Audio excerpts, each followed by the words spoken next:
Madam Chair, Mr. Vice Chair, we are live on YouTube. Okay. Good evening, everyone, and welcome to the May 26, 2022 Master Plan Implementation Committee. It's now 7:10 p.m. This open meeting of the Master Plan Implementation Committee is being conducted remotely, consistent with Governor Baker's executive order of June 16, 2021, an act relative to extending certain COVID-19 measures adopted during the state of emergency. All members of the Master Plan Implementation Committee are allowed and encouraged to participate remotely. The order allows the Master Plan Implementation Committee to meet entirely remote as long as reasonable public access is afforded so that the public can follow along with the deliberations of the meeting. The public is encouraged to follow along using the posted agenda unless the chair notes otherwise. Members of the public who wish to view the live stream of this meeting may do so by going to the Northborough Remote Meetings on YouTube via the link listed on the agenda. Ensuring public access does not ensure public participation unless such participation is required by law. This meeting will not feature public comment. I will now confirm that board members can be heard. Julianne Hirsch. Here. Tracy Camerano. Here. Rick Leaf. Here. Jean Kennedy. He said he could be late. Oh, I see him. Gene, you're muted, Gene. Oh, it's Bill Peterson who said he might be late. Or not. I'm here. Okay, Dario DeMar. Here. Jean Cahill. Here. Ashley Davies. Here. Okay, staff, when I call your name, please respond in the affirmative. Lori Connors. Here. Scott Charpentier. I don't know if Scott's supposed to. He was only here for with us for a limited period of time. Okay, so he doesn't have to answer. The chair will invite each speaker or applicant on the agenda by name to make a presentation and speak to their application. No applications tonight. Each speaker will be asked to mute their phone or computer when not speaking and to speak clearly in a way that helps generate accurate meeting minutes. Those responding will be asked to wait until the floor is yielded to them by the chair. Speakers who wish to respond to the comments of others do so through the chair, taking care to identify themselves. Each vote taken by the board or committee will be conducted by a roll call vote. And that's the end. Thank you, Amy. You're welcome. Good job. Good job. So I guess this is Rick Leaf, Vice Chair, with Ashley in transit right now. I'll assume the role of chair until Ashley says she's more ready to do that. So basically going to move on to the agenda. The first item on the agenda tonight is an update on the RFP for the downtown master plan. I think you all received an email early this morning from Lori with the most current version of the RFP that we want to discuss tonight. So I'll turn it over to Lori to give us some updates on where the RFP stands and to lead a discussion on the RFP that she emailed to us this morning. Go ahead, Lori. Sure. Thank you. So I have completed my draft of the RFP, and I did send it along to Becca Meekins, who provided me with some feedback, which I have incorporated into the draft. I did also send it along to Rick and Ashley, and they have provided me with some preliminary feedback. And of course, I sent it along to all of you. I did want to let you know that the RFP is not an exact word for word articulation of the VHB proposal. So what I did is I took the major elements from that proposal, but I wanted to leave certain aspects kind of up for interpretation by the various respondents. Like, for example, in the VHB proposal, there was an exact specification that there had to be 8 interviews, each lasting 1 hour. So what I did in the RFP is I said that there had to be interviews of stakeholders and staff, but I didn't specify the length nor the number, thinking that some folks may have more to say than other folks. And so I thought that that would be something that we could establish when we have selected a consultant. And I did also beef up the design aspect of the RFP. And the reason being that I've already gone through this process in the town of Millbury, and I know what the funders are looking for. And I wanted to ensure that the design concept that is prepared is of sufficient detail that it would enable us to be able to get a design grant should we decide to go forward with that. So there are slight variations in the RFP. And so when I was speaking with Rick and Ashley, they thought it best for us to discuss that at this meeting tonight to make sure that everybody's on board with those variations. So if you want, I can share my screen and we can kind of go through the RFP. Or in the interest of time, if folks had the opportunity to review the RFP and they have specific questions, I know Amy already emailed me in advance, and she had notified me that the membership of the committee was not exactly as it was originally part of the master plan committee. So I've already made that modification to reflect the various memberships of the committee that currently exist. So how would you like to proceed?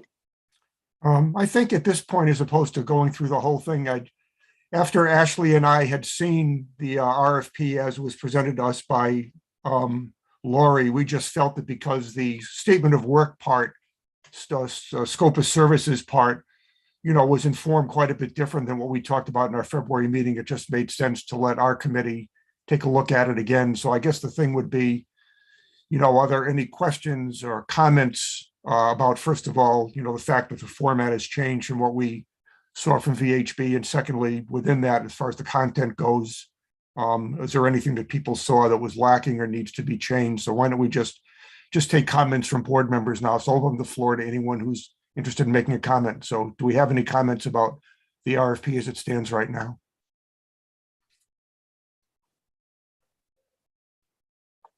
Julianne? Well, I don't have anything to add, except there were two things that I thought were great. One was the emphasis on public participation, and the other was a timeline that I'm sure we can work with it, but it doesn't go, it doesn't go on for too long. I think it's within 8 months, we'll have something in hand to start working with. And I was really happy to see that. So that was just my first impression. Great. Any other comments? I read it too, and I thought it was great. I didn't compare it side by side with the other one, so I didn't know the scope of work was different, but what I read, I liked. So I don't know. I was fine with it. I thought it sounded great.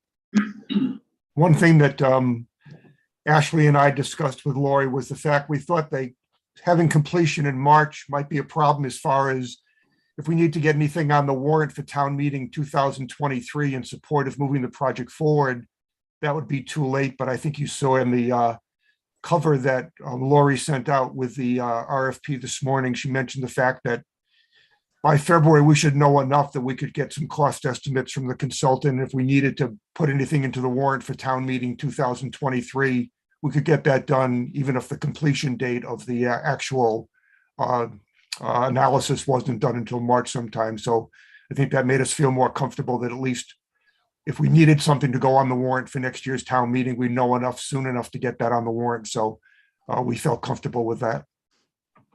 Great. Any other comments?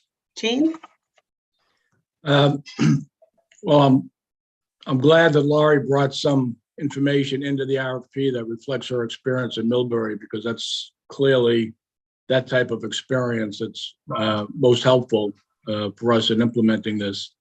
The one question I have on page 4 and 5, the draft plan, it's really a series of, it's really an outline. And when I look back on the original draft that we had, for example, on page 5 from the February draft, implementation and final plan, we identified an implementation strategy, but we provided a sentence or two that provided a little bit more direction in what we were looking for, what our intention is. So I guess my first question is whether that's captured somewhere else, Laurie, and if not, whether we may want to beef up, particularly number 10, downtown revitalization design concepts, maybe provide more than just a bullet, but perhaps a little more detail as to what we're looking for. For example, downtown revitalization design concepts, the first bullet, land use. I mean, we should add zoning. Zoning is one of the primary implementation tools for a downtown plan. And I go back to the implementation strategy from the original draft. And it said, this is the example, zoning bylaw review. The consultant will compare the downtown vision plan with the existing zoning bylaws and provide recommendations for better aligning the latter to achieve the community vision through regulation. So that's an example of how I think, we could provide a little more detail in that number 10 downtown revitalization design concepts for some of those concepts as a way to provide a little bit more direction to the consultant. Yes, within the existing conditions analysis that I put in the RFP, I did include demographics, downtown character, land use, zoning, public realm and facilities, parking, circulation, natural, historic, cultural resources, and utilities. So zoning was captured in that area. So one of the things that I was particularly interested in is we have the Vhb approach. So Vhb, I'm sure, is going to respond to this RFP, and they're going to give us their proposal. So typically when you provide an RFP, you provide kind of like the meat of what you want, and then you leave the response. So each consultant will have its own slightly different approach to the problem. And then you select the approach that you like best. So if you provide an RFP that is very detail oriented, then what you get 5 identical proposals, and they essentially just regurgitate what you told them you wanted to begin with. So you really don't have any option of an alternative approach because you were so detailed. So we can go ahead and do that and just kind of tell them all, this is what we want. And, we don't really want anything other than that. But it really does limit the field. You're going to get that, but there are a whole bunch of other consultants who work in this field who do, have excellent approaches to the problem. And I know you reached out to Vhb, but I mean, if you decide in the very beginning that you only want Vhb, then that's the appropriate approach. But if you've decided that you're not quite sure who you want and you might be open to other approaches, then it's better to be a little more open-ended. Well, I agree to a certain extent, but I think there are other parts in your draft that really address that. You've talked about creative ideas in several locations. And that is the cue for a consultant to come along with some creative ideas, which is fine. And I'm not saying in section 10, every single bullet needs a very specific description. But I think we could provide a little more context, even taking some of the sentences from the implementation strategy from the old draft and just including them either there or in a separate paragraph that tries to address what it is that we're looking for, because everything sort of falls out of the 2020 master plan. We're now focusing on downtown, but there are various goals and objectives from that master plan that we want to see implemented downtown. Another example might be a little, in a few places, a little emphasis, more emphasis on pedestrian or bicycling as another form of circulation. But I agree with you. I think we want an RFP that's going to allow them to be innovative and distinctive so that we have the opportunity to review that, ask them questions, and then pick the best consultant that's going to fall within what our needs are.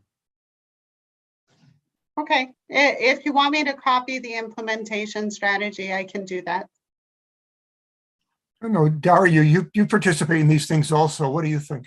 Yeah, I was raising my hand. So there's a little bit of truth on both sides there. As far as we're concerned, because I've got 3 RFPs to reply to within the next week. So we're doing this all the time. I think to Gene's point, you have to put in everything you want, but to not stifle creativity, we use words such as included but not limited to. So they're going to look at that stuff. It doesn't mean they have to provide a whole page or report on it, but they're going to look at it so they know where our heads are. And then you can absolutely promote all other ideas and suggestions are more than welcome, because you don't want completely open-ended, because there's no way we can compare apples to apples. That gets really crazy when someone says, well, I'm just gonna, you have one guy covering the world and you got another guy really OCD on one little intersection, and then we're sitting there scratching our heads saying, can't we do both? But I think if you let them know, when we go through the RFPs, we look at what's important to them, and if they're asking an exception and accepting other ideas and putting words such as, include things such as this. If you have other thoughts, we're more than welcome. But then you get a minimum kind of bottom line of the stuff you want considered. And if they think something's, really out of whack or not needed, then we tell them, please tell us that, because they may know something much more than we know about a certain situation or circumstance or detail or qualifier, and then just let them have that opportunity to say, we listen, but we don't agree, and here's why. And then all of us can make that decision based on their expertise. But I think it's good to include as much as we want to open their eyes to everything we're looking for, but don't make it restrictive so that they're just filling out the blanks like a voting form and putting a price at the end. Because to Lori's point, let them do what they do. And we often win a lot of awards because we give them everything we want, and then we give them what we think they should have. So we say, here's the answer to your questions, but here's what we think you should do. And we just did that at 10 Acre. They said, gee, nobody suggested this. I said, well, you're asking all these questions, but I kind of think I know what you really want. So here's the answers to your questions so you can compare us apples to apples. But here's what we think you ought to do based on what we're hearing the questions. And they're like, oh my gosh, that's great. Now it's up and built, and they love us. So I think both people are right. You have to give them what you want, but you have to open it up and never stifle the creativity, because they do what they do better than we do. And that's when I think the doctor should be the one telling us, how to get better. Are there any other comments on what Jean brought forward?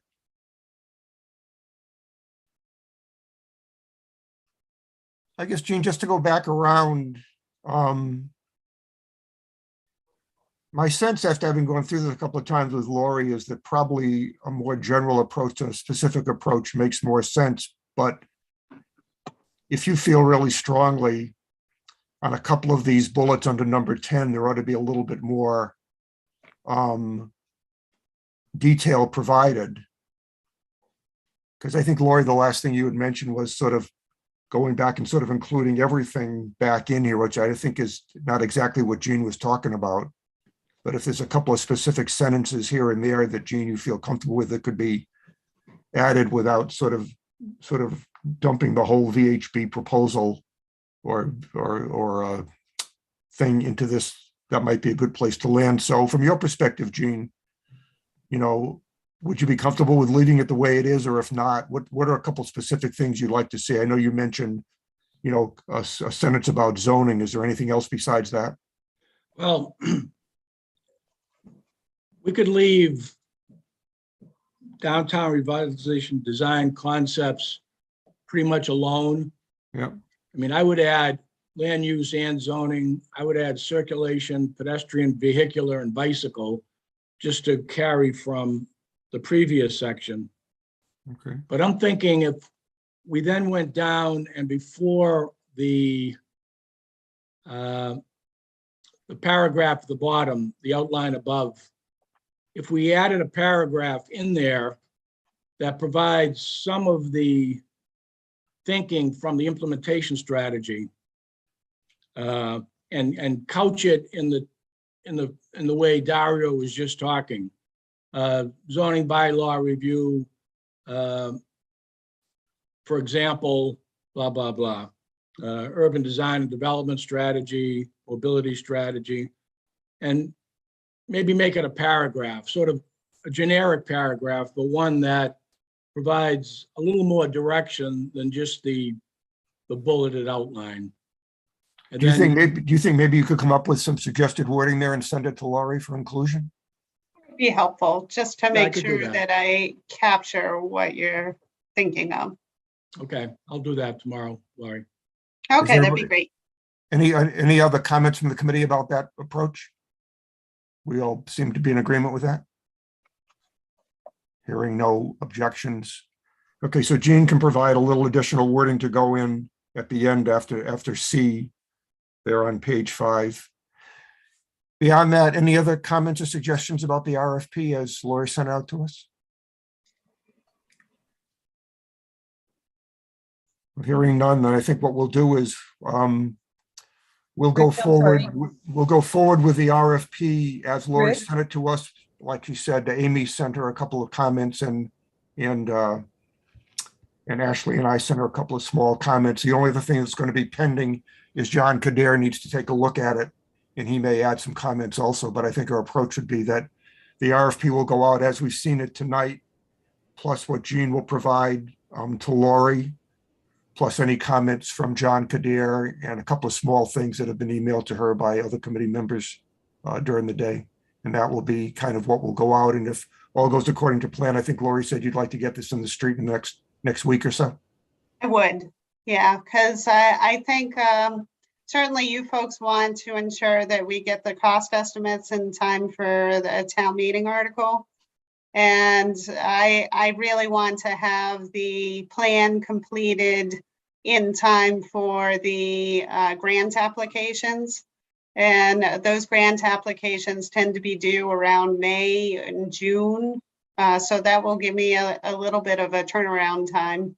They only give you a short window, most of them, about a month to put together the grant application. So next spring we'll be very busy if that's what we decide that we want to do, is pursue grant money for design. And I think Okay. Go ahead. Jeannie, is it Jeannie or Jean? I'm not sure.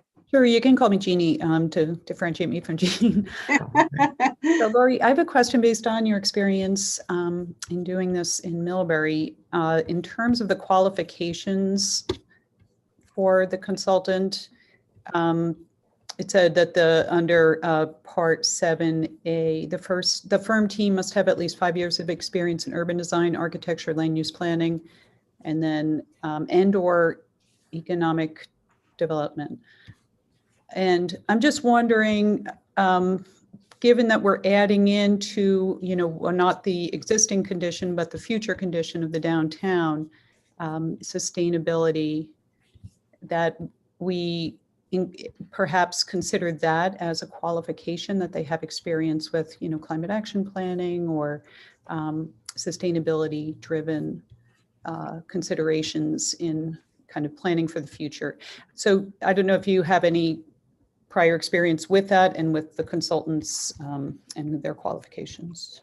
Sure. I can absolutely add the sustainability, and I strongly recommend that they do have that type of background, because that's what the state is looking for. They're looking to fund projects that mitigate climate change. And of course, the Complete Streets program is all about improving pedestrian and bicycle access. So that is key if we want to attract grant funding. What I really anticipate we will get is teams of consultants. So we will get a variety. In the case of Millbury, we had a multidisciplinary team that consisted of 2 engineering firms. We had Mass Audubon. We had Central Mass Regional Planning. We had a watershed coalition, and that was the team. So we had actually 5 different types of vendors that became our team. And I think we ended up with an excellent product. I think it's unlikely that we will find one consultant with all of these skills, like particularly with the marketing and the economic development. That tends to be a very different skill set than the design aspect. So chances are we'll see consultants partner with each other on the response. And I think that would actually be ideal. So I would look for that. I certainly would feel much more comfortable with having a planning organization do the marketing study and the zoning analysis versus an engineering firm. And we'll see how the responses come in and who we have to choose from and what we want to do from there. Right. All right. Any other comments before we close this part of the agenda? Hearing none. Okay. First of all, thank you to Lori for pulling this all together, getting it ready to go. I think she did a really good job. And thank you for the committee members for reviewing it and making their comments tonight. And at our next meeting, I guess one thing, Lori, is once it hits the street, why don't you send an email to the committee just informing them that, you got John's comments, it's complete and it's gone out. And then you can give us an update as to what's going on, at our next meeting.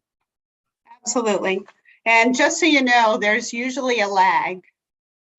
So you finalize the plan and then you have to advertise. So there are 3 different areas that you have to advertise in. You have to advertise in combis, goods and services, and usually I advertise in the Worcester Telegram and Gazette. So I time it so that it hits all 3 simultaneously on the same day.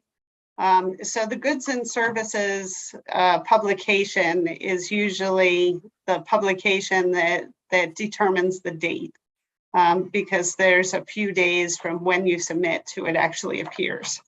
So I will inform you of all of that when the time comes. Are we sending it to the 2 other firms that we had discussed a while ago, Wesson and Sampson? And I forget the other one that you had worked with. Yeah, BL companies and so certainly VHB. They're getting Yeah. it directly? Okay. So what I'll do is I will send, because we can't give an unfair advantage to any particular firm. So when it hits those three advertising mediums is the same day that I will send it out to those three firms. Okay, and if anybody else knows other firms, just let Lori know. I don't think anybody here is leaning any particular direction, but there's one I can't remember, but if I think of it, I'll certainly let you know. But I think it's important to keep it open to everybody and not have people think, well, it's a lock for VHB because then other people won't be as serious with their proposals. Okay, we'll do that. All right, well, let's get the agenda moving here because the main thing we want to talk about tonight is the preliminary boundary on the downtown that we've been working on. So let's move on to the next agenda item, which is an update on the Complete Streets program. So Lori, you want to give us an update on that? So the Complete Streets program is finally, we have the contract in hand. So we have our kickoff meeting scheduled for next week. Of course, I gotta go into my schedule because I forget the particular day. It's next Thursday morning at 9 a.m. So we will be working with the consultants at that time to devise the schedule. And actually Scott just popped in, so he probably is even more up on what's going on with the kickoff meeting than I am. So I'll turn it over to Scott. Oh, thank you, Lori. Before I continue, I'm looking for Ashley. All right, Mr. Vice Chair, we have a Ben Davis looking to come in. Yep, that's Ashley's husband's name, so it must Okay. be her. Is he a surrogate participant? Let's see. It's probably his computer. We must have lost Ashley. I think we think Ashley is coming in under the name of Ben Davis. Okay, all right. I will, once we confirm Ashley, I will, there we go. Ashley, are you Ben Davis? I'm Ben today. I see Ben in the background. Well, yes, he is in the background. He probably doesn't want to be. Welcome back to the real world. Thank you. That's Madam very Chair, nice. would you like to change your name or would you like us to? I can do it. Thanks. Thank you. Ben, I can change it back after. So Lori was talking about the Complete Streets, and we have an upcoming kickoff meeting with the staff, with our consultant, Woodland Curran. Part of that meeting will be preparing the schedule going forward. You've all seen the schedule, and our first list of public outreach processes to develop the prioritization plan. It's hasn't started yet, but we're scheduled for next week. Okay, I think from a master plan implementation committee perspective, Scott, the main thing we've been talking about is as the prioritization process goes forward and there's places to provide input, we just want to make sure that the way the master plan viewed walkability and bikeability in particular areas of town that were sort of isolated by town residents as being high priority, that sort of work their way onto the list. I know that there's going to be lots of different competing interests as to what happens when. We just want to make sure that the view of the plan gets represented into that priority, and some of these things are scheduled to happen at some point. So just to let you know where we've gone so far with our consultant, they are the ones who developed our database for sidewalk inventory and conditions. They'll be conducting another complete evaluation of all of our sidewalks this autumn. And excuse me, they have a copy of our master plan, the final version of it. So in preparation of our kickoff, they have all of our data, they manage our database, and they do have the master plan. So we're not going to be starting from scratch. We have a relationship with the consultant. They're familiar with our town. So I'm confident it's going to go quickly. And the public outreach piece and how we do that is kind of the focus, as well as the schedule for our meeting. Good. Okay. Any other comment? Oh, that's right. Sorry, Ashley. I'll defer to you.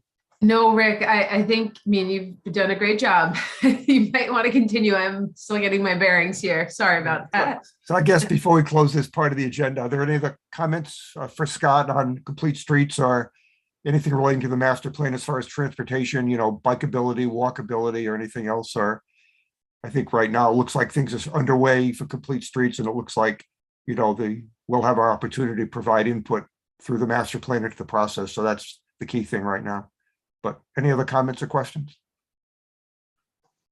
Hearing none, I guess we can move on then to the main topic of discussion tonight, which is the preliminary boundary for the downtown. I think, as you know, Lori sent out to us a really nice map that sort of color-coded how members of the committee represented different areas of the town and where they saw potential boundaries. So I think, Lori, if you could share that map with all of us, that'd be a good thing to have up on the screen as we hold this discussion.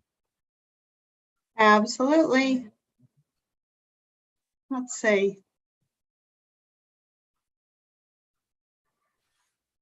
I have it on my desktop, but it's not showing up here.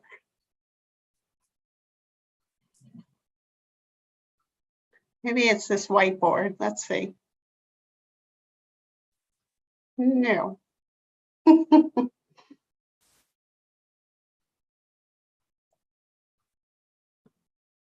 That's interesting because maybe this is what Scott was talking to me about, how the two don't necessarily see each other, because I can see it clear as day on my screen here. Do you want me to share it? I see on my computer, composite map 3 or map aerial. Yes. Is Yeah. it the I think composite? it's not the aerial one, it's the other one that's got the colored lines on it. Yeah, if you Okay. can share that, that'd be great. And then I can speak to it. Okay, I'll share it. I want to make you the co-host, Amy, so you have sharing rights.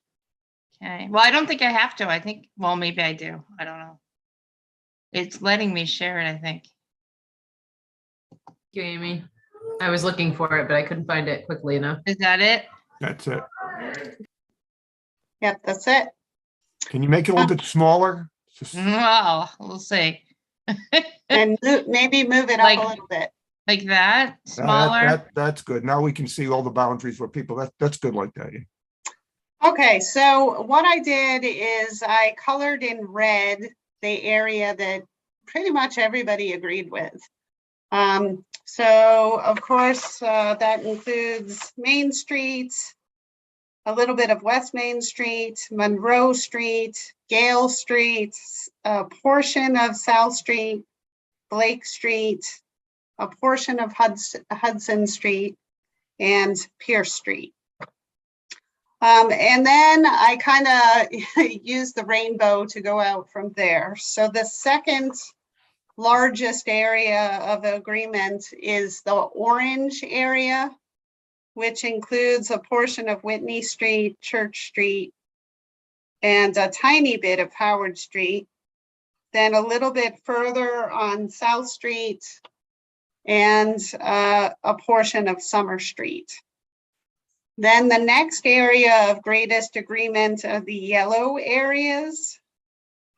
So we went a little bit further north on Hudson Street to the mill buildings, and also on West Main Street to the intersection with Westbrook Road.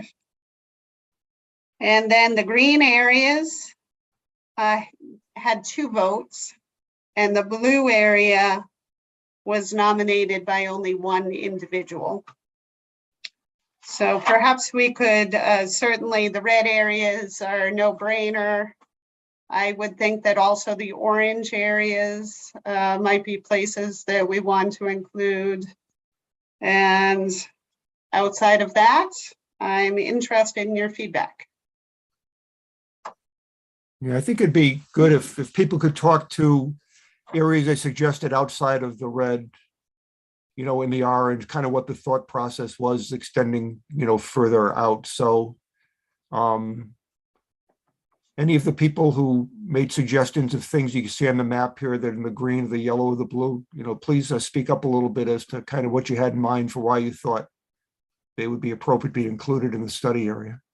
Before we do that, just quickly, I had a question for Lori. Just having gone through a downtown plan like this, is, if we all agree on the red, and then there are some peripheral areas or some key spots that we'd like looked at as part of the plan, but maybe not the central design area, is that something that we can kind of talk to the consultants about? Or like, I'm thinking of maybe White Cliffs or the church on Church Street, and just a couple of places where it might be in the second or third tier, but not everyone's in agreement on. Just curious about how that kind of works. The way we looked at our downtown in Millbury is kind of two different ways. There was the area, there was the focus of the physical improvements. And that was the area that was very easily defined, and pretty much I defined it, honestly. We have a very compact downtown. So it was very easy to kind of identify those areas that were the downtown, the heart of the downtown. And then we did some additional planning work where we defined, like when we were looking at the zoning and like the marketing and the economic development pieces, we expanded the bubble out.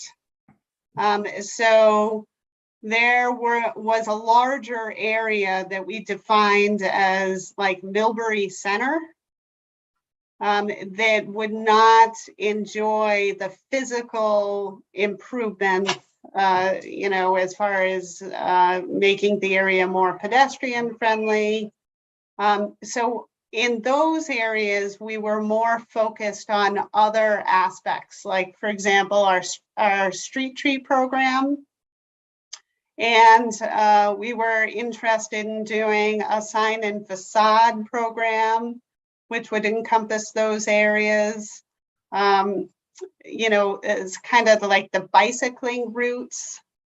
So we had different priorities for different areas of our downtown.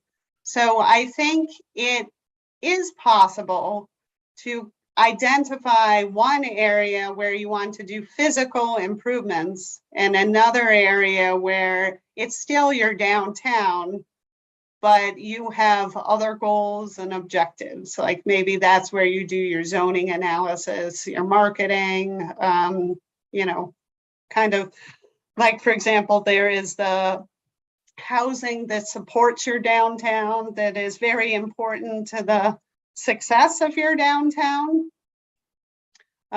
So that might be where you look at for that.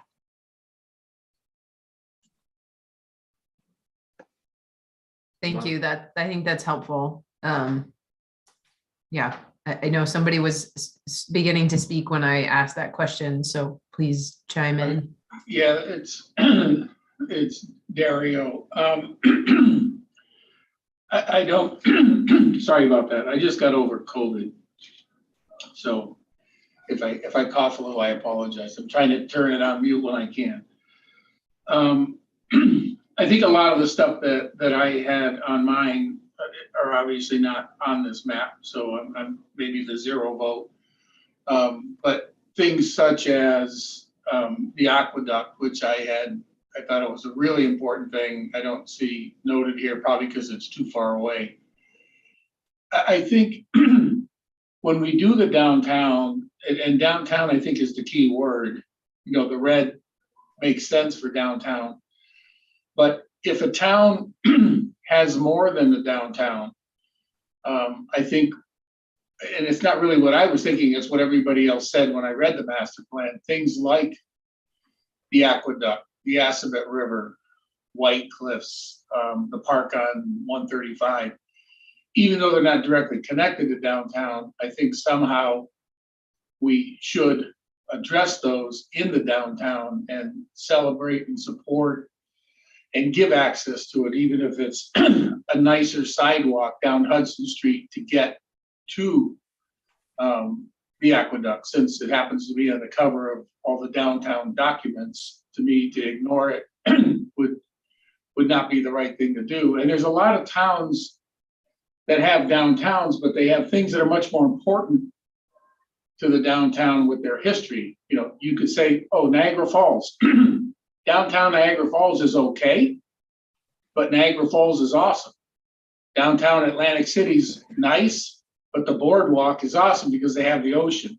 So some of the things that we have, I think we should really try to tie into downtown, even though they're not in downtown, and somehow really make that important with, you know, we don't have to have the tree lines and bury all the utilities to get there. I'm not trying to make it part of the downtown, but I'm trying to make it really apparent from downtown, because all those also tie into our history, which was another big thing in the master plan that everybody wanted to address.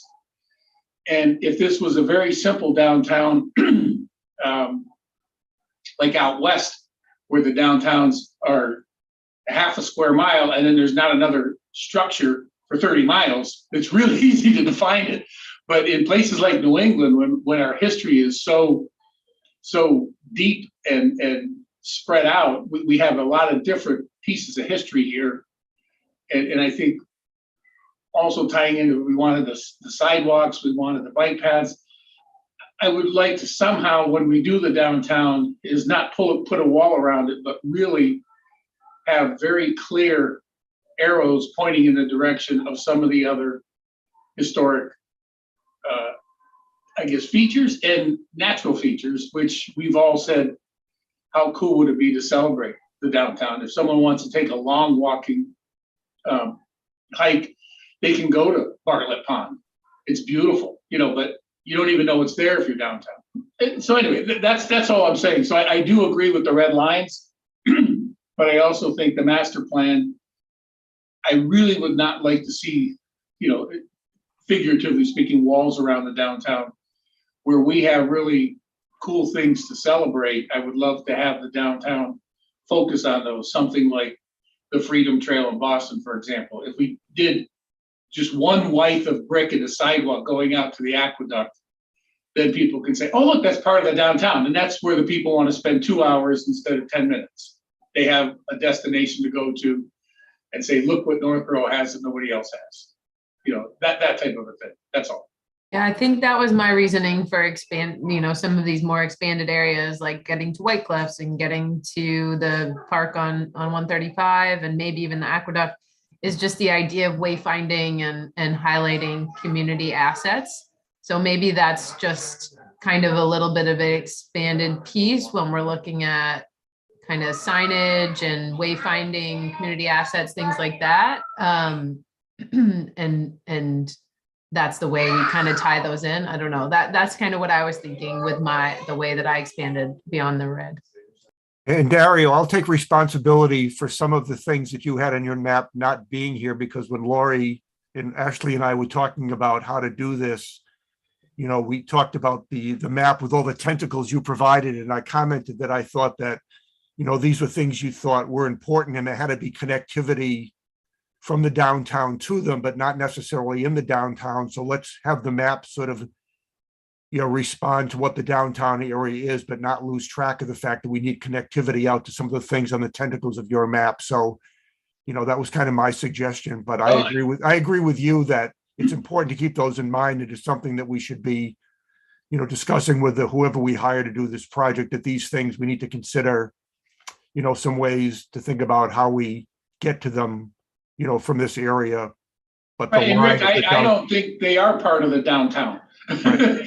But I think they're part of, if we do the downtown, it would be nice to have those portals really somehow addressed, accentuated with a graphic or with something that as you're in the downtown, we can say, hey, this is nice, but look what else we have around the corner. So I wouldn't extend the definition of downtown out to the aqueduct or the 135 park, but I would absolutely have cool little entrances into the downtown that says, you know, if you go this way, you get to see the park. If you go that way, you get to see White Cliffs. If you go that way, because almost any direction we head, we have kind of a cool thing out there. And I think that makes us a little bit different than a town that only has their downtown. So no offense taken. I get it. I agree. As I said, I agree with the red as a definition of downtown, but not necessarily limiting the master plan to that piece. I still, the point was to try to incorporate that. So I think we're all on the same page. Okay. Amy, what have you got? Yeah, I didn't send in a map because I agreed with Dario's. And also I think John Campbell's was very close to Dario's, but it didn't have the tentacles. Like, I agree. I actually think the red should go a little further up, maybe to White Cliffs or at least past Aluminum City. So they could do a market analysis of Aluminum City that's right on the waterfall. And to have that included as part of the downtown is kind of really cool, that area. It stops right, the red stops right before Aluminum City. Okay. Well, the red is only an indication of how many people said this is where the Yeah. boundary was. Other people, the line goes further down Main Street because other people talked about that. So I was thinking it should go a little further, Yeah, maybe okay. even all the way to White Cliffs, because there's a lot of pieces in between there that could be developed as part of downtown. Okay. But I agree with all the other parts of the red, and in the green with Park Street and Summer Street and School Street, those are all residences that like would feed into the downtown and support the downtown. I'd be interested in hearing do we have anybody on the meeting tonight that had mentioned Wind Street and Park Street and Wind Terrace, the other side of Summer Street, as something they recommended and why? To me, it wasn't me, but to me, I would think it's not really part of downtown, but it also is. Like, I went to a class on economic development in the downtowns, and it said depict the center and then do like a mile radius around it. And so you don't necessarily have to build all houses on Main Street, because all those houses behind Main Street are feeding into the downtown. Like, all those people can walk. I don't know, maybe the person included it because that would be housing for downtown, but I don't know. I mean, I included Summer and School, the bottom or the north part of School, because I just felt like those were historic homes that, really represented the history of our town and were really walkable to a lot of the downtown assets. But I understand that being sort of like a second tier sort of housing piece.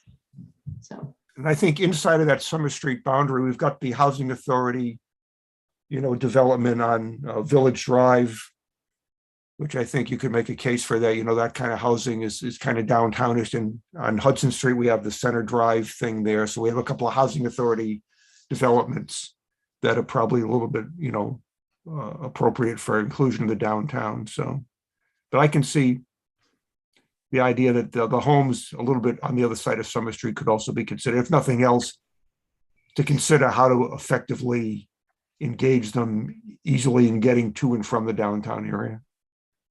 And it was all part of like even zoning, that's all general residential, that whole section. Yeah. Together, so. And there's a whole apartment complex down there off of School Street, all the condos. True. Near the library and everything. Yeah. Just looked through the list, and it was John Campbell who wanted to include the Wynn and the Park Street. I was trying to figure out who the other person was. Interesting. I can see why it's included. Like, it probably won't be changed, but I can see why it's included as. Oh, it was Norm. Norm was the other one who wanted to include that area. Okay.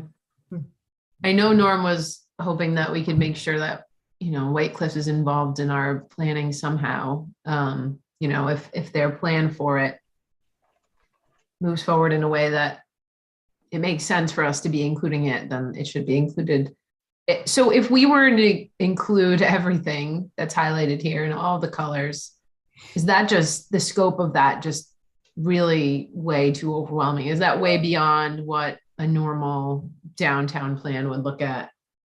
Actually, That I would be a think lot. That would be a lot. So, Yeah. of course, the scope of the work. So the larger the area that you have them study, then the more spread out they are, the less Yeah. attention that they're going to be able to bring to bear to certain areas. Yeah. So the residential areas in particular, like that Wynn Park Street, School Street area, is pretty much all built out with residential homes. Mhm. So I don't really know what, other than, looking at sidewalks. I don't know what else we could do there. Whereas like the orange areas and the yellow areas, I think have more potential because there are some buildable areas within that. So they have potential for being something different than they are currently.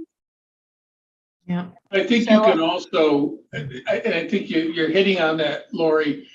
If we include it in the downtown, it does not mean it has to have street parking, lanterns, the red brick, the treescape. They don't all have to look like the downtown, but they can feather out, and maybe the one common link that they all have is a sidewalk, just some walkable accessibility to the downtown. So those neighborhoods, we don't do a whole lot with them, but if someday we change the street lights, well, maybe those match the ones downtown, if they have any street lights. So we don't spend a ton of money, but we just try to tie it all together. So as you get closer to downtown, you have all 8 of whatever those characteristics are. But maybe the things that are way out there, the only thing you get is a sidewalk.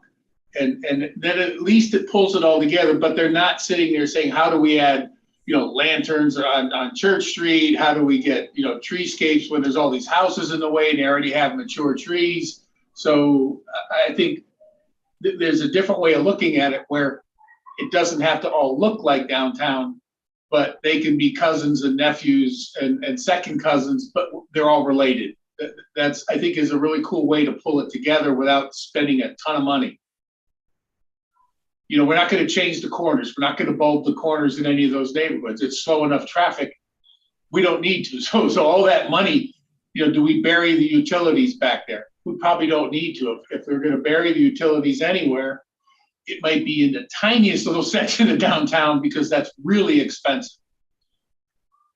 That type of, thinking where downtown gets a 10, the next bracket gets a 8, the next bracket gets a 5, the next bracket gets a 2, and then there's a 1 just to say, look, here's how you get all the way to the park on 135.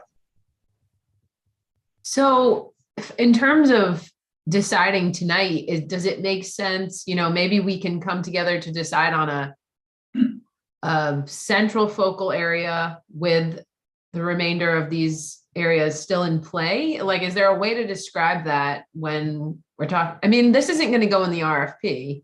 This is something we discussed with them in the beginning.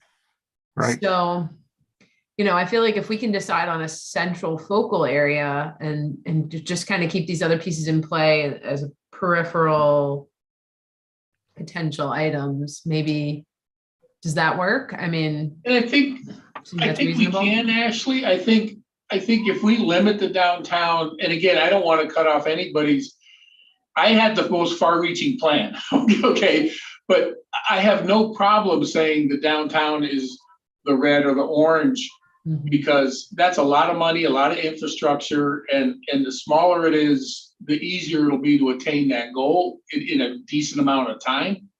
Yeah. But at the same time, we say, this is downtown, period, end of sentence.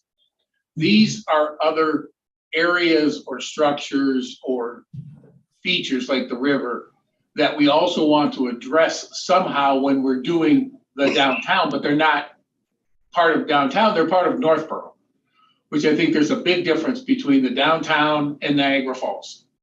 And I think we can hit both. And however we want to define the town, I would never define the downtown as the aqueduct, ever, because it's not. But I would never leave out the aqueduct. And I think that's kind of where, at least where I am. And it seems like a lot of people do want to include some of the cool things that we have, but we can't include them in the downtown. But I think we have to make sure that downtown celebrates them somehow so that when we do get this done, it's not a wall around downtown.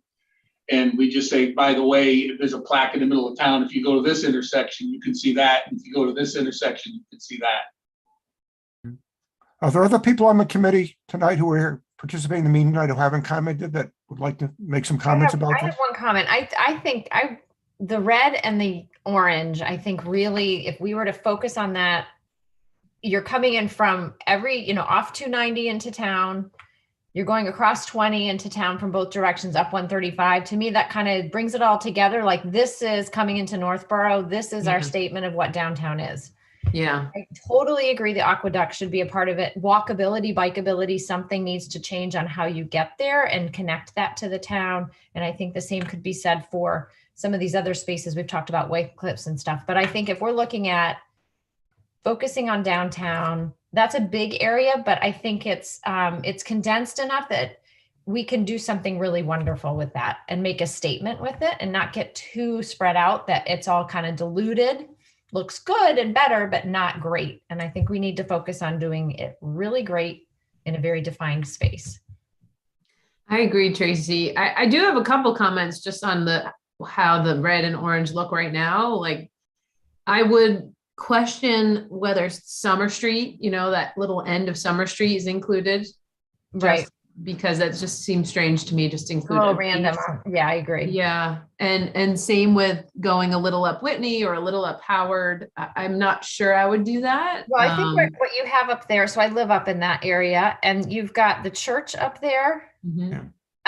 You've got a lot of traffic that comes through there, and then you've got the very historic cemetery behind the church. So you may be able to do something from a walkability standpoint back Right. there beyond just the drives. So I do think there's some nice space back there. Yeah. But I would say the same about some of these other spots, like, White Cliffs or the river. Yeah. So, but I don't know. That was just one question. And then I think I might include that little yellow piece to bring it up Hudson just a little more. But otherwise, I think focusing on this red and orange, I think it makes sense. And obviously, majority of the committee are in agreement on those two. I'm wondering, Norm, I think, could bring a lot of historic perspective. And I think some of the things that are on here a little bit further out of the center of town, Norm had some input on. I know John had some good input. I'm wondering, given the fact that we don't really have to decide this until we actually hired a consultant and had some sort of kickoff with the person, whether it might make sense to continue this discussion, put this on the agenda and continue it next time. And we'll probably have a larger portion of the committee attending and just get some additional comments, as we kind of move our way down the path here. Once again, there's nothing that says we have to make this decision tonight. We don't even have to make it after the June meeting. So I think we can just keep pursuing this, and I think it'll kind of crystallize, probably as has been mentioned by a number of people tonight, that there's probably going to be more of a central thing we're going to call the downtown, but we're going to reference other things that would be really nice to have a nice, easy way to get to, make it apparent that they're there, and have sort of get back to the tentacles that Dario was talking about. There could be additional tentacles besides the ones that were in his original plan here. So it's a combination of something we're going to consider drawing a line around, not a wall around, Dario, but a line around, to sort of be the study area for the consultants, and then mention here are some important characteristics of town that'd be important to be able to get to fairly easily from the downtown. Yeah, I agree. 100% agreement. I think so. I think too, that even when we do decide, quote unquote, it's going to be a work in progress that we're going to finalize when the consultants are on board. Right. So, right. No matter what, Julian. I think we said that definitely that this was just going to be a beginning thing, but we were going to ask them, what do you think and where would you draw the line? So we're not going to tell them, don't do anything. This is kind of sort of a beginning point, but certainly one of the first things we're going to want them to do is feedback to us their impressions of that and what else they might suggest for a boundary. A couple of people have their hands up. I think Dario, and then Julianne, then Jean Kennedy, and then Jean Cahill. Dario, you're all set? Not me. No, I'm fine. Okay, Julianne? So refresh me, in our proposal, doesn't it ask for a walk with the, whoever we choose? Because quite honestly, you're probably all better at this than I am, but when I'm on the ground and looking at this, I think we might learn more, and experience more. So to the point of not defining something right now, maybe, an actual walk will help us also. Yeah, I agree. Yes, that absolutely is part of the scope. But once again, the walk, Julianne, is a sort of a kickoff thing between the staff, people on the committee who might want to do it, and the consultant we hire or consultants we hired to give them the lay of the land. Mhm. I don't think we're talking about a walk for informing committee members in advance of hiring a consultant, but we're all free to walk around the town as much as we want and draw our own impressions. Unless you think that we ought, as a committee, prior to hiring, do a committee walk. I hadn't thought about that. I don't know if that you're suggesting that. No, my question was, when we finally hire the consultant, I thought that was going to be one of the, a step along the way was to do a walk with Yeah. whatever team we have, and, maybe, just really come up with, the red is where we want you to put all your money and your efforts, but please don't forget about green. I don't know if I'm stating that correctly. Yes, yeah, you are. And that's kind of what I was getting at. I mean, we can make a decision now, but I think it will evolve as we hire the consultants, do that walk, get their feedback, and then, kind of finalize things. When I was working on the Millbury project and I did that first walk with the consultants, one of the key benefits of the walk is to identify kind of opportunities. And so what I would do is we went along on the walk, I would say, this is an area that concerns me. If you can see, it's not ADA accessible. We have issues with parking over here. And, this is a location where we were thinking about having, maybe a pedestrian meeting area, like maybe a pocket park or. So I think the value in the walk is also to kind of identify problem areas and opportunities. So I think there's value in that. So it's not just familiarizing with the area, it's also kind of saying, hey, we think that this area has a lot of potential, but we're not quite sure what to do with it. Be super interested, like this area, the Pierce Street, Blake Street area is just kind of an underutilized space.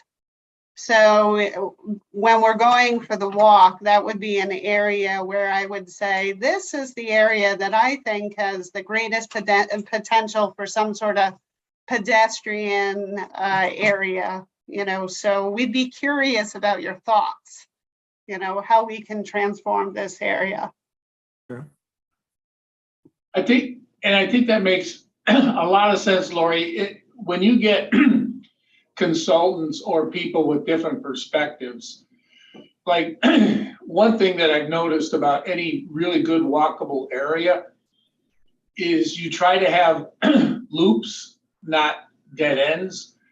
And that goes all the way down to something as simple as when we do senior living, at the end of every corridor, we call them dumbbells. There's a room, a big enough room where you go to the end, you walk around in the circle and you go back so you don't feel like you're in an insane asylum where you go to the end, you turn around, come back. So when we look at this, I see some really cool loops. One loop is going down 135, turning left on Summer and coming back on Route 20. That's a nice walk. It's doable. There's little loops within that, but even River Street could complete a loop, especially if we get to celebrate the Assabet Rivers, where we go down 20, River Street, Hudson, and back, and then that's a loop. So as people walk around, you can start anywhere and end where you started without doubling back. That's kind of a really, it's a very simple city planning thing for people that are trying to deal with pedestrians. And in each one of those little blocks are also smaller loops, you know, so if a senior only wants to walk a quarter of a mile, they can go down Blake and just do the tiny loop. So you've got tiny loops and big loops for people that have more time or don't. And the other thing that when you look at it from a different perspective, if you're driving into town from 135, coming from Route 9, there's a real opportunity there on the left with all that Assabet Park, where all of a sudden it's just, it's trees. But could it be something that we make look really cool as you're entering into the downtown? Oh, look at the park on the left, whether it's lanterns and benches that become just a little more of a boulevard feel on the left-hand side because it's theirs, it's public, and it can celebrate our entrance into the downtown as opposed to just being some trees, you know, whether it's, we could put solar things. And so I think we have chances to capitalize on the downtown. I think we're all kind of in agreement too, that we limit the downtown by definition, but also there's other strategies when it does come to walking. And I know a loop is a big deal as opposed to my tentacles. You know, tentacles, you go there, it's cool, you can stop at the aqueduct and come back, but it's nice to be able to walk in a loop and where you parked your car, you come back and say, oh, let's do the downtown one. We'll do the big one, we'll do the little one. We'll, you know, that's kind of a fun thing that I think what Julia was talking about is if we do go for a walk, the best thing that to me comes out of a walk is looking at it from other people's perspectives, because everybody sees things differently. And it's amazing how someone will say, oh, look how neat that is. And then you sit there and you go, my God, all these years I've been walking by that and never really paid attention, like the little waterfalls by Aluminum City. But many people might not even know it's there, but it's really a cool little waterfall. You know, and that's the type of stuff that you look at and you get a smile on your face, and it's free. Anyway, that's probably happened too much. You're muted, Ashley. Oh, sorry, I was just saying Gene Kennedy and Gene Cahill both had their hands up. So Gene. I was just going to ask, how many members of the committee submitted a downtown map? Are we still missing some people? Do you think we give everybody a I'd say half. Yeah, I'd say about that. half? So I think I maybe got maybe 6. maybe a memo to the committee saying at the next meeting, we're going to wrap up the discussion of our general ideas about the downtown. We can do that at the next meeting and then sort of leave it until they have the consultant. Yeah. Maybe get Makes more sense. input from other committee We got members. 7.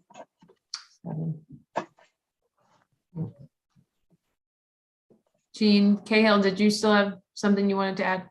Yeah, so I was one of those people who didn't submit mine because I just thought we kind of were all coming together around, just this view that we're looking at right now, coming, into a pretty good consensus. So all that I did differently in my view of this, which I didn't send in, but I thought might kind of echo some of the things Dario was just saying, as well as a few other points that people have brought up, is that I highlighted all the town-owned properties or, town managed. I don't know if the housing authority is town land or not, but I think those present us with opportunities for what we might do. And so to kind of, frame that around the red outlined areas, I think the red and orange pretty much capture all of those other than White Cliffs.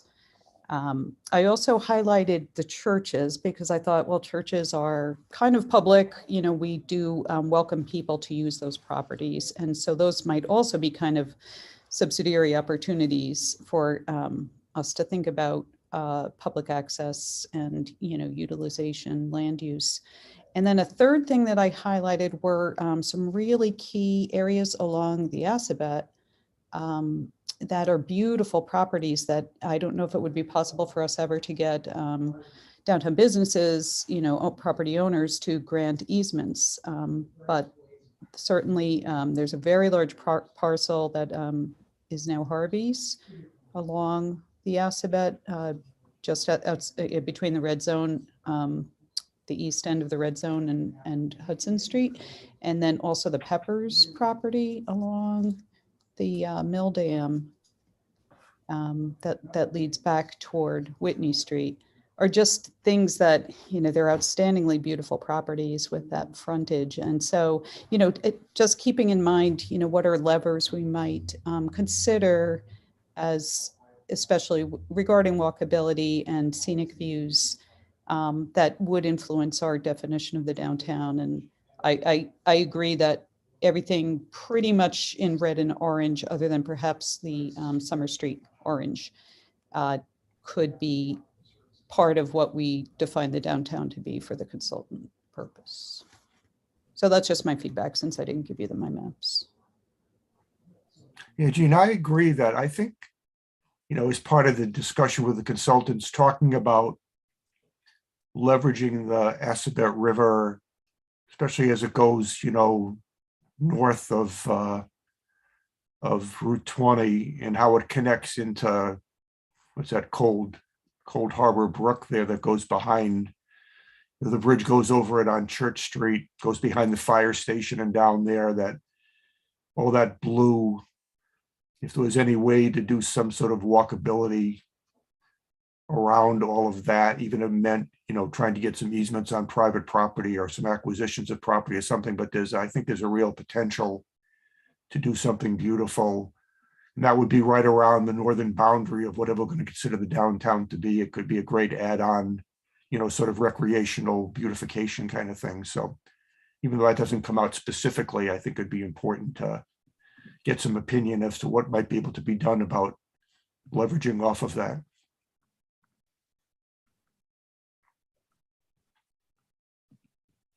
I think too, we could maybe have like a wish list. I'm sure that will come out of this, like, practical items that we can achieve and can accomplish with the town ownership and legalities, and then things that are hoped for, kind of.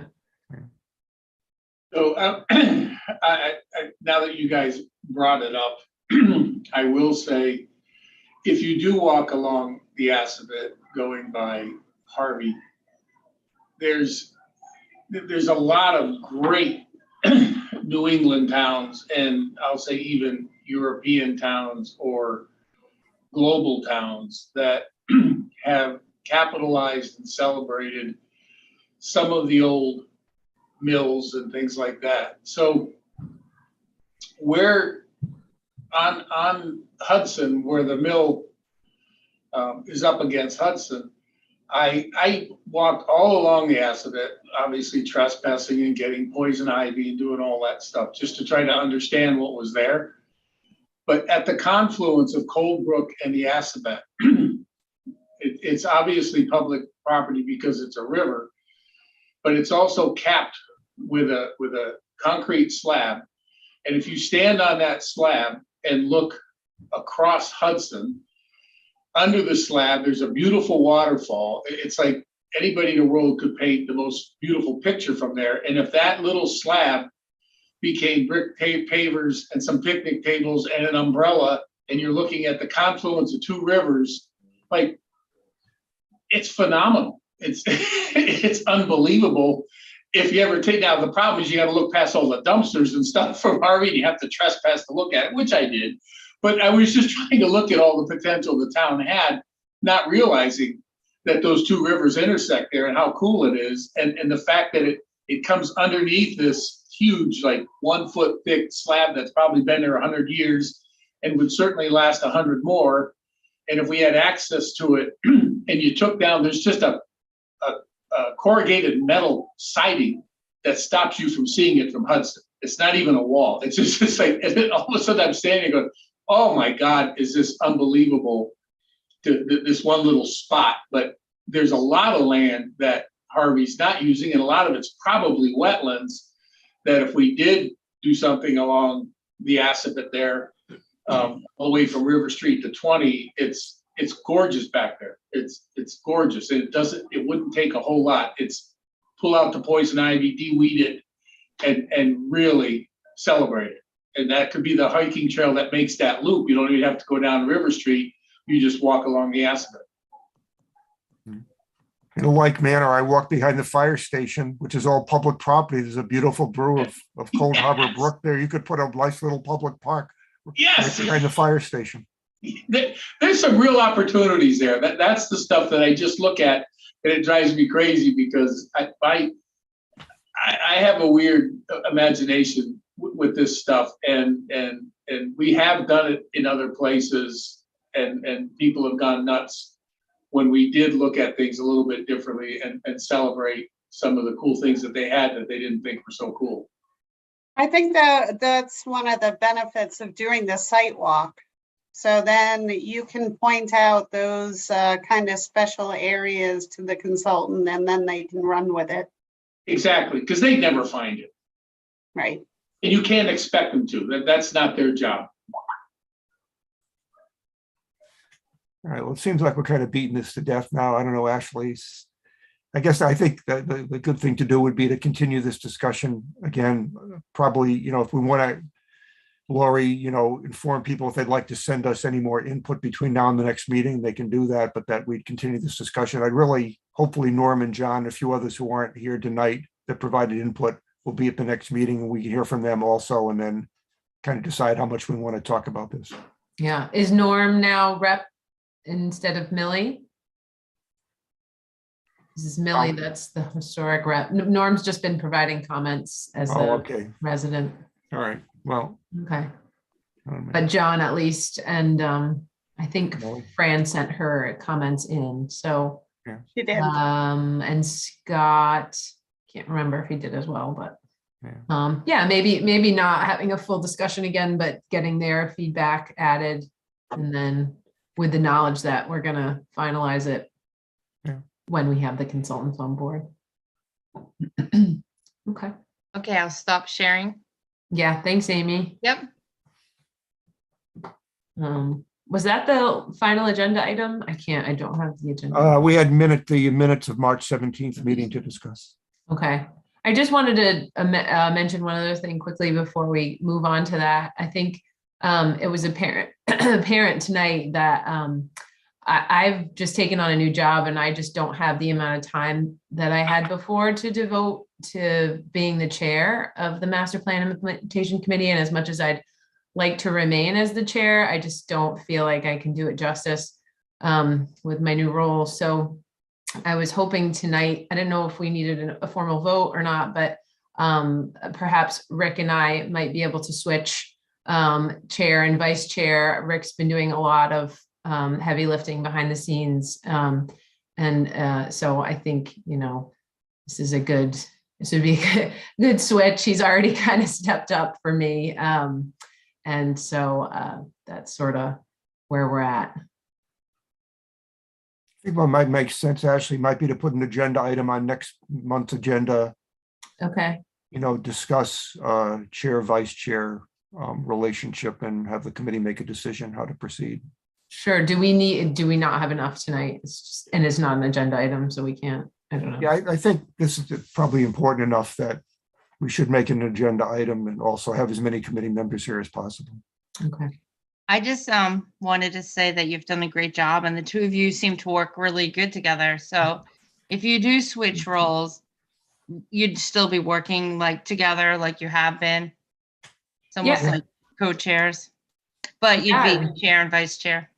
Yeah, I'd love to stay, involved as much as I can. But again, I don't want to be late to meetings every time and having other people having to start the meetings. And it's just, I think is going to be increasingly difficult for me to just be as present as I can be and to take in comments and just distribute them. So I think Lori can confirm that every email that we do goes between the three of us.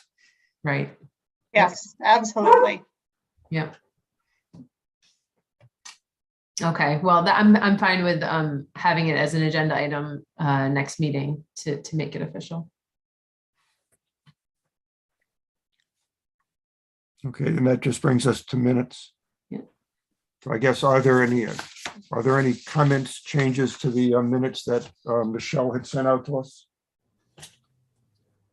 I had one.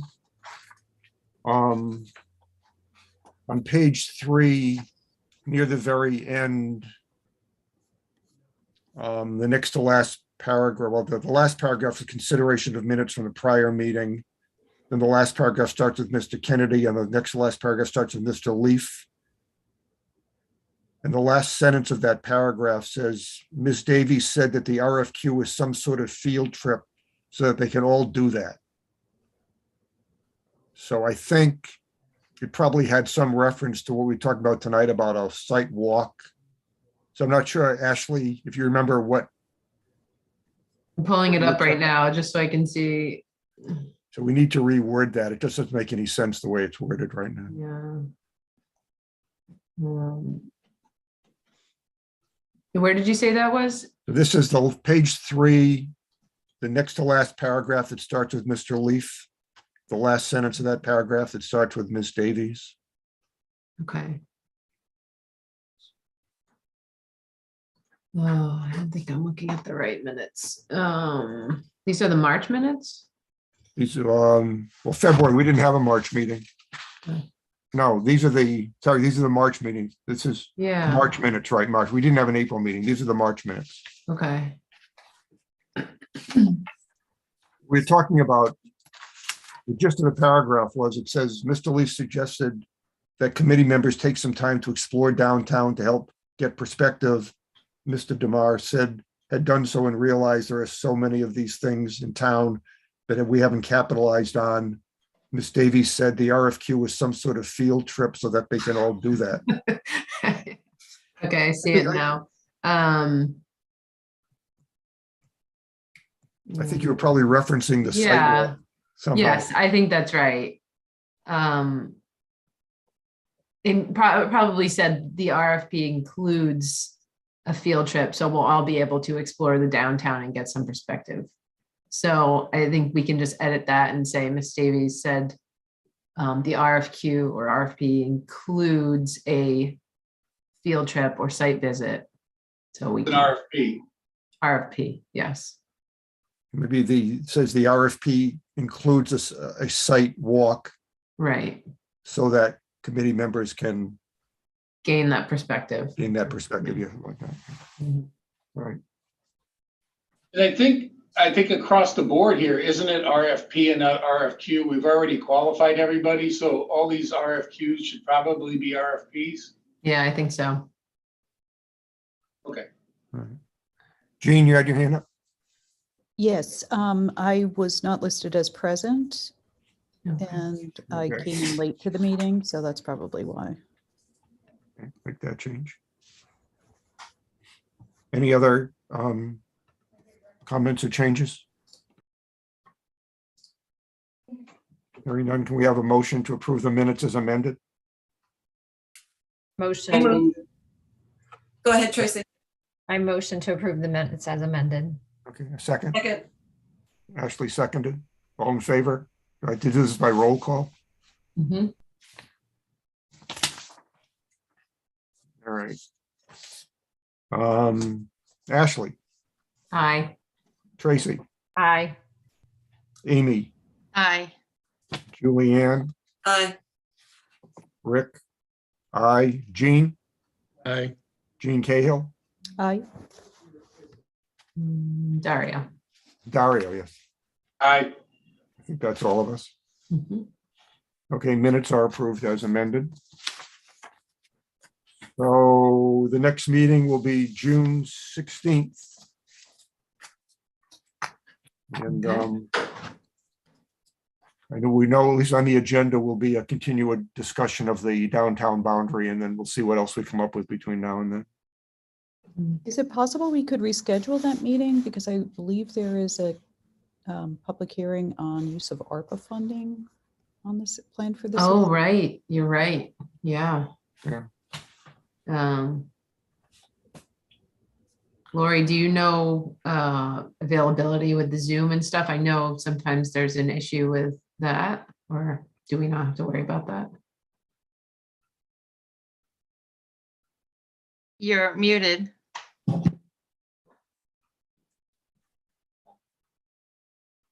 Lori? We won't have an issue rescheduling a Zoom license. We'll be okay. Okay, okay. Yeah. Is there a day that people, if we rescheduled, could we do another day that same week? Do you think? Lori, what's your schedule first? I meetings. am booked on the 21st. I also can't do the 22nd in the evening. If you wanted to do it during the day on the 22nd, I could do that. Well, we could try the 23rd, if that worked for people. That seems to work. Just a week later. I know. Yeah, actually, the 20th is the town hall is closed because of Juneteenth. It's a Right. holiday. Okay, So that would be my only possible time that week, the 23rd. okay. I have a conflict on the 23rd, actually. I don't know what people's availability is for the 30th. That's getting a little further out. That's not going to work for me. No. The 9th, too soon? No? That's probably too. That's not really. I mean, there's not. I think the main thing we're going to be talking about is just another review of the boundary. It could be probably another update, Lori, on that June 2nd meeting on complete streets would have been held, so we can get a complete streets update on the 9th. And you can just tell us what's happened in the last 2 weeks on the RFP again. So I guess the 9th, if that works for people. Let me just see if that works for me. Yeah, that works for me. Okay, we'll need to confirm via email, I think, because there are a number of people not here. Right. So tentatively, we'll leave the 9th at 7 o'clock open. Okay.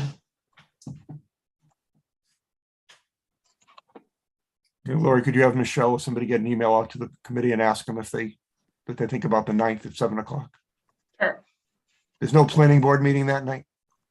There is not. Okay, Great. all right. All right. All right, then. I move to adjourn. Second. Second. Can we just adjourn? Do we have to vote again, or can we just adjourn? Good Everybody question. say aye. We usually Aye. all vote. Aye. Aye. Aye. Aye. I'm not hearing any nays. Aye. Okay. Aye.